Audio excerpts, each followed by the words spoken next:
আসসালামু আলাইকুম রহমতুল্লাহি ওবরকাতুহু। সম্মানিত দর্শক, বাংলাদেশ পুলিশের সাবেক আইজি জনাব বেনজির আহমেদকে নিয়ে বাংলাদেশে অনেক দিন যাবৎ তোলপাড় চলছে। তিনি যখন আইজি ছিলেন তখনও তোলপাড় ছিল, র্যাবের ডিজি ছিলেন তখনও ছিল, এবং যখন পদ থেকে চলে গিয়ে অবসরে গিয়েছেন তখনও তাকে নিয়ে আলোচনার কমতি ছিল না। তাকে নিয়ে কয়েকটি পত্রিকায় যে প্রতিবেদন ছাপা হয়েছে তার দুর্নীতি, অনিয়ম এবং তার ব্যক্তিগত জীবন নিয়ে, এটিও সারা বাংলাদেশে রীতিমতো তোলপাড় সৃষ্টি করেছে। বিষয়গুলো নতুন নয়, অদ্ভুত নয়, এবং সবাই কম বেশি এরকমই আন্দাজ করেছিল যে এই লোকটির দ্বারা এরকমই সম্ভব, অর্থাৎ জনাব আইজির, জনাব বেনজির, এই যে দুটো পদ এবং একজন মানুষ এবং একটি পদ একত্র হয়ে গিয়েছে আইজি বেনজির, সেটার যে রসায়ন, সেই রসায়ন দ্বারা কেউ আশা করেনি যে এই লোক খুব বড় একটি মসজিদ নির্মাণ করবেন, এতিমখানা পরিচালনা করবেন, মক্কা এবং মদিনাতে গিয়ে তিনি রাসূলের দরবারে তিনি জিয়ারত করবেন, তাওয়াফ করবেন। তিনি করেছেন অবশ্যই এই জিনিসগুলো, কিন্তু এগুলো কখনোই তার পরিচয়ের মূল উপলক্ষ্য হয়নি। বরং যে জিনিসগুলো হয়েছিল এই জিনিসগুলোই সবে আশা করেছিল। কাজেই এটা যখন পত্রিকায় এলো সেটি নিয়ে খুব বেশি মাতামাতি কেউ করেনি, আশা করেনি যে বেনজির তো আসলে নিজের থেকে বেনজির হননি, তাকে বেনজির বানানো হয়েছে, অর্থাৎ কেউ তাকে নিয়োগ দিয়েছেন এ পদে। আর তিনি যদি দুর্নীতি করে থাকেন, যে পরিমাণ তিনি দুর্নীতি করেছেন তার চেয়ে হাজার হাজার গুণ দুর্নীতির অধিক ক্ষেত্র তিনি কারোর জন্য তৈরি করে দিয়েছেন। ফলে এই যে তার যে দুর্নীতি, এই দুর্নীতিটি তিনি যখন ক্ষমতায় থেকে করেছেন, ক্ষমতা থেকে চলে যাওয়ার পর করেননি, তখন তার যারা কর্তা ছিলেন, অধিকর্তা ছিলেন, তারা চোখ বুজেছিলেন। এর কারণ হলো বেনজির যা নিয়েছে তার চেয়ে আরও অনেক অনেক বেশি তিনি দিয়েছেন। আর বাংলাদেশে যেহেতু এ ধরনের ঘটনা অহরহ, কাজে এটা নিয়ে কারো কোনো মাথা ব্যথা ছিল না। একইভাবে সেনাবাহিনীর সাবেক প্রধান জনাব আজিজ, জেনারেল আজিজ, তাকে নিয়েও একেবারে বিশ্বে তোলপাড় শুরু হয়েছিল আল জাজিরার একটি প্রতিবেদনের মাধ্যমে, প্রাইম মিনিস্টার্স ম্যান। এবং আমার ক্ষুদ্র সাংবাদিকতার যে অভিজ্ঞতা এবং বিশ্ব রাজনীতি সম্পর্কে যতটুকু আমার জানা রয়েছে, তার প্রেক্ষিতে একজন সিটিং সেনাপ্রধান, সেটা বুরুন্ডির হোক, উগান্ডার হোক কিংবা ভুটানের হোক, পৃথিবীর কোনো গণমাধ্যম আল জাজিরার মতো, যেমন Fox News, Al Jazeera, BBC, CNN, Deutsche Welle, তো এরকম প্রথম সারির যে সকল আন্তর্জাতিক গণমাধ্যম রয়েছে, কোনো গণমাধ্যম সিটিং কোনো প্রধানমন্ত্রী এবং সিটিং কোনো সেনাপ্রধানকে নিয়ে এইরকম প্রতিবেদন কখনো তৈরি করেনি। তো সেই প্রতিবেদনের পর ৩ বছর চলে গেছে। অনেকটা সুনীল গঙ্গোপাধ্যায়ের সেই কেউ কথা রাখেনি কবিতার মতো। ৩৩ বছর কেটে গেল, কেউ কথা রাখেনি। ৩ বছর কেটে গেল, এটি নিয়ে বাংলাদেশের ভেতরে এবং বাইরে কেউ নড়াচড়া করেনি। আজিজ সাহেব দুবাই গিয়েছেন, আজিজ সাহেব আমেরিকাতে গিয়েছেন সেনাপ্রধান হিসেবে। তাকে সেখানে আমেরিকান আর্মি লাল গালিচা সংবর্ধনা দিয়েছে এই প্রতিবেদনের পর। তো ৩ বছর পর এমন কেন হলো, এটি নিয়ে আলোচনা করব। প্রথমে বেনজির সাহেবকে নিয়ে বলে নিই, তারপর আজিজ সাহেব। যদিও এই দুজনের সঙ্গে নিদারুণ একটা বন্ধুত্ব তৈরি হয়েছিল। আমরা কতগুলো প্রতিবেদনে দেখেছি যে আজিজ সাহেবের যে অভিযুক্ত ভাই যারা ছিলেন তাদের সঙ্গে বেনজির সাহেবের একটি সংযোগ ছিল। বেনজির সাহেব যখন অফ ড্রেসে অর্থাৎ রুমের মধ্যে সাধারণ পাজামা পরে তিনি যখন গেঞ্জি পরে বসেছিলেন, ঠিক ওইরকম একটি অন্তরঙ্গ মুহূর্তে তার রুমে সেনাপ্রধানের ভাই বা ভাইয়েরা বা তার বন্ধুরা সেখানে উপস্থিত ছিলেন। এরকম একটি ছবি আমরা সামাজিক মাধ্যমে দেখেছি। এবং এই দুজনের মধ্যে ব্যক্তিগত সম্পর্ক এবং সখ্যতাও মোটামুটি দৃশ্যমান ছিল। এবং এখন যে বিপদ বিপত্তি তাও যেমন একসাথে এসছে, আবার তাদের যে সুসময়গুলো ওগুলো সমসাময়িক। ফলে জনাব আজিজ এবং জনাব বেনজির এই দুজনের কপাল একেবারে একসঙ্গে, মানে কপাল ঘষাঘষি করলে যেভাবে একজনের কপালের সঙ্গে আর একজনের কপালের সম্মিলন ঘটে, একজনের সৌভাগ্যগুলো আর একজনের সৌভাগ্যে চলে যায়, একজনের দুর্ভাগ্যগুলো আর একজনের দুর্ভাগ্যে চলে যায়, ঠিক এইরকম আমাদের বাংলাদেশে আজিজ এবং বেনজির একেবারে যেন মানিক জৌ, হরিহর আত্মা। ভালো হোক মন্দ হোক, অনাগত দিনে কি হবে আমরা জানি না। খবর হলো বেনজিরের যে সহায় সম্পত্তি এগুলো ক্রয় করা হয়েছে। তিনি একটি পয়সা ব্যাংক থেকে তুলতে পারবেন না এবং তার যে সহায় সম্পত্তি রয়েছে এগুলোতে তিনি থাকতে পারবেন না।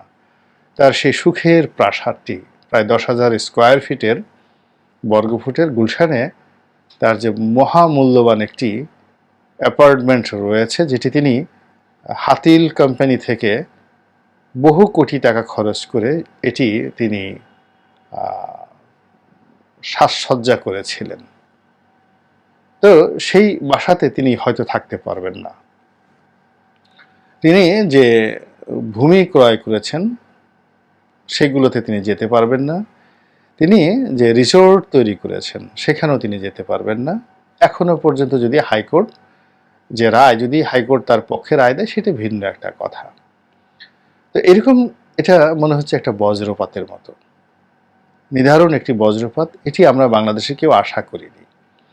তো যার কারণে কি হচ্ছে, আমাদের যে অতীত অভিজ্ঞতা সেই অতীত অভিজ্ঞতার কারণে মনে হচ্ছে যে সম্ভবত তিনি উচ্চতর আদালত থেকে রিলিফ পেতে পারেন, বা এটি একটি আইওয়াশ হতে পারে, বা তলে তলে অনেক কিছু হচ্ছে, বা প্রকাশ্যে আমেরিকাকে দেখানোর জন্য, দেশবাসীকে দেখানোর জন্য এরকম কোনো ঘটনা ঘটতে পারে। কিন্তু ঘটনা যাই হোক না কেন, আজিজ সাহেব এবং বেনজির সাহেব এ দুজনের যতটুকু বেইজ্জতি হওয়ার পুরো বেইজ্জতি তারা হয়ে গিয়েছেন।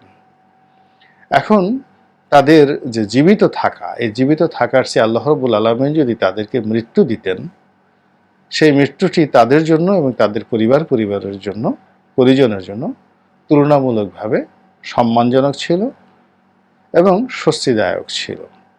এক। 2 নম্বর হলো যে এই দুজন লোকের যারা পরবর্তী বংশধর, ছেলে মেয়ে নাতি পুতি, ওনারাও তাদের এই যে দুর্নামি এবং বদনামি, তারা যদি একেবারে উচ্চতর আদালত থেকে নির্দোষ প্রমাণিত হন, তবুও এই সন্দেহ, এই অপবাদ তাদেরকে তাড়া করবে। 300 বছর, 400 বছর, 500 বছর পরেও এই জিনিসগুলো কিন্তু বন্ধ হবে না, কখনোই বন্ধ হবে না। তো সর্বনাশ যা হবার তা তাদের হয়ে গিয়েছে। এখন প্রশ্ন হলো, এই জিনিসগুলো এই মুহূর্তে আওয়ামী লীগ কেন করলো? তাদেরকে এই জিনিসগুলো করার খুব বেশি দরকার ছিল? অথবা কেন এই সময়টিতে আওয়ামী লীগ তাদেরকে বুকে জড়িয়ে ধরল না? এর কারণ হলো, এই দুজন লোক যখন ক্ষমতায় ছিলেন, তারা ঠিক সেই সময়টাতে, তিনি যখন মেট্রোপলিটন কমিশনার ছিলেন, ঠিক তখনই তো বোধহয় 2014 সালে নির্বাচন হলো। তো তিনি সর্বোচ্চ পুলিশ বাহিনীকে সবাইকে নিয়ে তিনি কিন্তু সরকারের পক্ষে কাজ করেছেন। আর 2018 সনের যে নির্বাচন, সেখানে জেনারেল আজিজের যে ভূমিকা, অসামান্য ভূমিকা, পুরো সেনাবাহিনীটিকে নিউট্রালাইজ করে মাঠে পাঠিয়ে একটা আই ওয়াশ করে পুরো সেনাবাহিনীকে ছোট ছোট ব্যারাক, অর্থাৎ তারা যে দায়িত্ব পালন করতে গিয়েছিলেন সেখানে তাদেরকে বসিয়ে রেখে পুরো নির্বাচন কর্মটির যে শৃঙ্খলা রক্ষা, এটি সেনাবাহিনী তখন পুলিশের হাতে ছেড়ে দিয়েছিল। অথচ যেদিন সেনাবাহিনী মাঠে গিয়েছিল সেদিন কিন্তু সারা বাংলাদেশে একটা আনন্দের বন্যা বয়ে গিয়েছিল। সেনাবাহিনী টহল দিচ্ছিল, আমি একজন প্রার্থী ছিলাম, আমি আসার স্বপ্ন দেখছিলাম, এবং আমার ওই এলাকাতে যারা সেনা কমান্ডার ছিলেন তারা বিএনপির লোকদেরকে খুঁজে খুঁজে বের করে বলেছেন যে আপনারা মাঠে কেন নামছেন না, মাঠে নামেন, বিএনপি প্রার্থীর পোস্টার কে ছিঁড়েছে, এই সমস্ত প্রশ্ন করার পরে ওই দিন 1-2 ঘন্টার মধ্যে পুরো নির্বাচনী এলাকার চেহারা পাল্টে যায়। শত শত মিছিল ইউনিয়ন পরিষদ থেকে শুরু করে উপজেলা পর্যায়ে হতে থাকে। কিন্তু এই ঘটনা 6 ঘন্টা 7 ঘন্টার বেশি স্থায়ী হয়নি। এরপরই আমরা দেখলাম যে সেনাবাহিনীকে ব্যারাকে নিয়ে যাওয়া হয়েছে, পুলিশ তাদের খাবার দাবার পাঠিয়ে দিচ্ছে, পোলাও কোরমা পাঠিয়ে দিচ্ছে, খাসি জবাই হচ্ছে, আর তারা রাস্তায় টহল দিচ্ছে না। এবং অনেক সেনাবাহিনীর কর্মকর্তা সাধারণ জনগণের নিকট নম্বর দিয়েছিলেন যে কোনো সমস্যা হলে আমাদেরকে ফোন করার জন্য। পরবর্তীতে জনগণ যখন বিপদে পড়ে ফোন করলো, তারা আর ফোন ধরেননি। তো এই যে একটা ইউনিক সার্ভিস, এটি জনাব আজিজের নেতৃত্বে আওয়ামী লীগের জন্য হয়েছিল, এবং আওয়ামী লীগ এই বিষয়টি কৃতজ্ঞতার সঙ্গে স্মরণ না করে কেন আজিজের উপর চড়াও হলো, এটি আমার একটা প্রশ্ন। দ্বিতীয় যে বিষয়টি সেটি হলো যে জেনারেল আজিজ যখন সেনাবাহিনী থেকে অবসর গ্রহণ করলেন তখন তিনি প্রাণান্ত চেষ্টা করেছিলেন যে নির্বাচিত হওয়ার জন্য, এমপি হওয়ার জন্য। এবং তিনি যখন এমপি ছিলেন তখন দেখা গেল যে তিনি যে আসনটি টার্গেট, সে আসনে মোফাজ্জেল হোসেন চৌধুরী মায়া, আওয়ামী লীগের অত্যন্ত এমিনেন্ট, পাওয়ারফুল, এমনকি তার সন্তানরাও, রনির নামক একজন সন্তান আছে, খুবই পাওয়ারফুল। তো তার মতো লোককে বাদ দিয়ে অন্য একজন আওয়ামী লীগ নেতাকে মনোনয়ন দেওয়া হয়েছিল, এবং সবাই বলা বলি করছিল যে তিনি মূলত জেনারেল আজিজের সুপারিশে সেখানে সংসদ সদস্য হয়েছেন। তো এই যদি হয় অবস্থা, অর্থাৎ জেনারেল আজিজের সুপারিশে একজন এমপির মনোনয়ন হয়, আর সেখানে জেনারেল আজিজ রিটায়ার্ড করার পর কেন তিনি মনোনয়ন পেলেন না? একইভাবে যদি বেনজির সাহেবের কথা ধরেন, তাহলে তারও এই রিটায়ার্ড করার পরে কিছু একটা তার দরকার ছিল। তিনি রাষ্ট্রদূত হতে পারতেন, তিনি টেকনোক্র্যাট কোঠায় প্রতিমন্ত্রী হতে পারতেন, বা অন্য যে কোনো পদ পদবি তিনি যদি পেতেন, তাহলে আমার বিশ্বাস যে কালের কণ্ঠ থেকে শুরু করে অন্য যে কোনো পত্রপত্রিকা একটা ট্রু শব্দ তার বিরুদ্ধে লিখত না। বাংলাদেশ হলো শক্তের ভক্ত, নরমের জম, যার ক্ষমতা আছে সবাই তার পদলেহন করে, আর যেই মুহূর্তে সবচেয়ে বড় মানুষটি ক্ষমতা থেকে চলে যায় অমনি তাকে সবাই আক্রমণ করে। তো সেই দিক থেকে এই যে ভীরু কাপুরুষ যে একটা গোষ্ঠী রয়েছে যারা সবসময় দুর্বলের উপর, অসহায়ের উপর অত্যাচার করে, এদের মুখে কেন আওয়ামী লীগ এই জেনারেল আজিজকে এবং আইজি বেনজির সাহেবকে ঠেলে দিল? এর উদ্দেশ্যটা কি? এখানে আওয়ামী লীগ কি কোনো পলিটিক্স করলো, বা আওয়ামী লীগ কি এখান থেকে কোনো দেশীয় এবং আন্তর্জাতিক ফায়দা নিতে চাচ্ছে? আওয়ামী লীগ কি এই দুজনের প্রতি আসলে বিরক্ত, বা আওয়ামী লীগ কি তাদের দুর্নীতি যে খবর প্রচারিত হয়েছে এই বিষয়টি আওয়ামী লীগ কি জানতো না, বা আওয়ামী লীগ কি এই বিষয়টি খুবই যাকে বলা ঘৃণা করছে, বা তাদের দলে বেনজির বা আজিজ সাহেবের মতো এরকম অভিযুক্ত কোনো লোক নেই, বা এই দুজন যে কর্মকাণ্ড করেছে এই দুজনের কর্মকাণ্ডে আওয়ামী লীগের যে সতীত্ব সেটি কি নষ্ট হয়েছে? তা না হলে আওয়ামী লীগ কেন এদেরকে এই মুহূর্তে ফেলে দিল? এই বিষয়গুলো নিয়ে আলাপ আলোচনা খুব জরুরি। এর কারণ হলো Benazir is not a in person, মানে তাকে তার একক ব্যক্তিত্বের মধ্যে সীমাবদ্ধ রাখা চলবে না। Aziz is also not a person. এ দুজনই একটা ইনস্টিটিউশন, দুজনই একজন উদাহরণ। এবং গত সেই স্বাধীনতার পর থেকে আজ পর্যন্ত আমাদের সেনাবাহিনীতে এবং আমাদের পুলিশ বাহিনীতে একজন দ্বিতীয় বেনজির এবং দ্বিতীয় আজিজ তৈরি হয়নি, যাদের সঙ্গে সরকারের যে সম্পর্কটা একেবারে হরিহরাত্মার মতো। আওয়ামী লীগ বলতেই বেনজির, বেনজির বলতেই আওয়ামী লীগ, সরকার বলতেই বেনজির, সরকার বলতেই আওয়ামী লীগ। আবার একইভাবে সেনাপ্রধান আজিজ বলতেই আওয়ামী লীগ, আর আওয়ামী লীগের সরকার বলতেই আজিজের সরকার।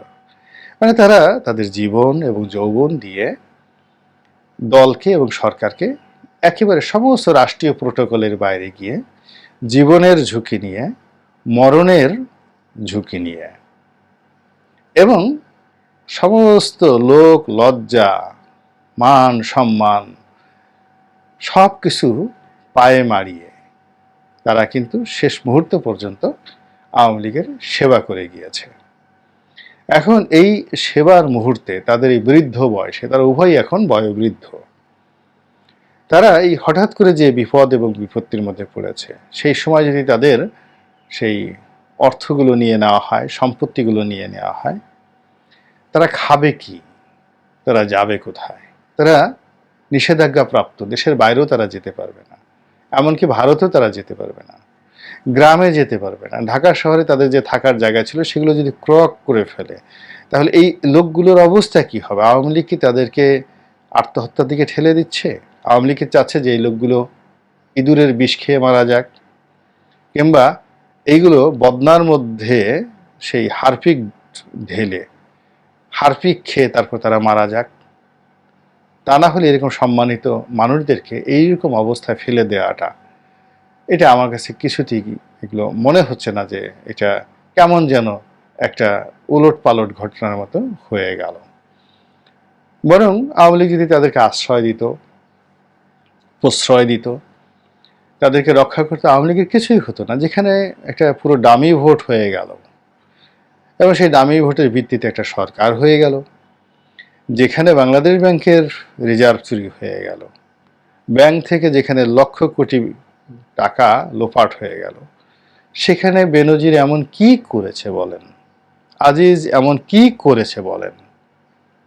সেই তুলনায় তো অন্যান্যদের তুলনায় তার একটা বাদামের বিসিও নয়, যেটাকে আমরা পিনাট বলি, বাদামের বিসি, এরকমও নয়। তো এখন এদেরকে মেরে এদের তো এমনিই তারা মরে গিয়েছে, তাদের এখন কোনো ক্ষমতা নাই। তাদের ক্ষমতা ছিল যখন তাদের ঊর্ধ্বে ছিল, এবার ইন পাওয়ার। তখন যদি আওয়ামী লীগ তাদের বিরুদ্ধে ব্যবস্থা নিত, পত্রপত্রিকাগুলো তাদের বিরুদ্ধে লিখত, তখন আমি মনে করতাম যে না, আমরা একটা বীরের জাতি, আমরা সেই কাজ করেছি। এখন তারা অসহায়, দুর্বল। এই অবস্থায় তাদেরকে মেরে, তাদেরকে অপদস্থ করে কি লাভ আওয়ামী লীগের? এটা আমার মাথায় ঢুকছে না।